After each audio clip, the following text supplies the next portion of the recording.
हर हर महादेव. महाशिवरात्रीच्या दिवशी आपण उपवास तर करणारच आहोत. महाशिवरात्री 2026 15 फेब्रुवारीला आपला उपवास असणार आहे आणि पारणं 16 तारखेला करणार आहोत. तर त्याचा जो निषिद्ध काल असतो म्हणजेच विशेष असा फलदायी पुण्यकारक अशी जी वेळ असते त्या वेळेत आपण पूजा केली तर त्याचं अनंतपटीने पुण्यफळ आपल्याला प्राप्त होत असतं. म्हणूनच प्रहरमध्ये जरूर पूजा करा. इतर कोणत्याही वेळेला तुम्ही पूजा केली दिवसभरात तरीही चालू शकतं, पण विशेष काळाचं विशेष महत्त्व असतं.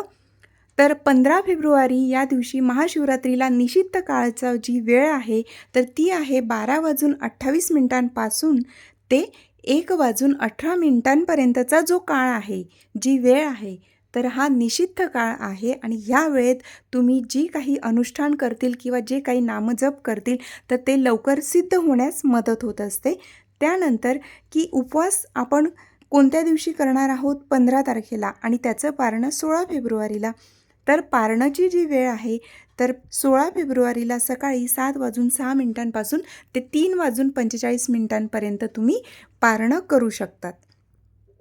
त्यानंतर महाशिवरात्रीचं प्रहर जे 4 प्रहर असतात त्याचं महत्त्व असतं. पहिला प्रहरची वेळ आहे 6:37. दुसरी प्रहर आहे 9:45. लक्षात घ्या, 15 फेब्रुवारीला संध्याकाळी 4 प्रहर आहेत तर ते पहिला प्रहर संध्याकाळी 6:37 आहे. दुसरी प्रहर 15 फेब्रुवारीला रात्री 9:45 आहे, तेव्हा दुसरी प्रहर आहे.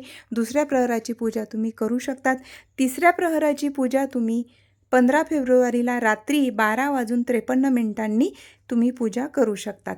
त्यानंतर 15 फेब्रुवारीला रात्री म्हणजेच 16 तारखेची पहाट चौथी प्रहर आहे 4 वाजता, तर 4 वाजता तुम्ही पूजा करू शकतात.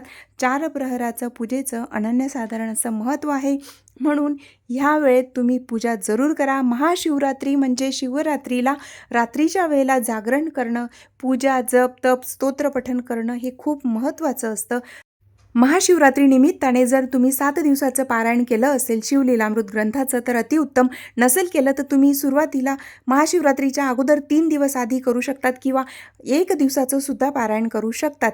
किंवा महाशिवरात्रीच्या दिवशी तुम्ही पारायण सुरू केलं तर महाशिवरात्रीच्या दिवसापासूनही 3 दिवसाचं पारायण करू शकतात. पारायण कसं करावं आपल्या चॅनलवर सविस्तर माहिती आहे. शिवलीलामृत ग्रंथातील 42 ओव्या आहेत त्यासुद्धा तुम्ही पठण करू शकतात. शिवलीलामृत ग्रंथातील रुद्र अध्याय 11वा अध्याय आहे तो सुद्धा पठण करू शकतात. नामजप करू शकतात. शिवस्तुती करायला विसरू नका. हर हर महादेव.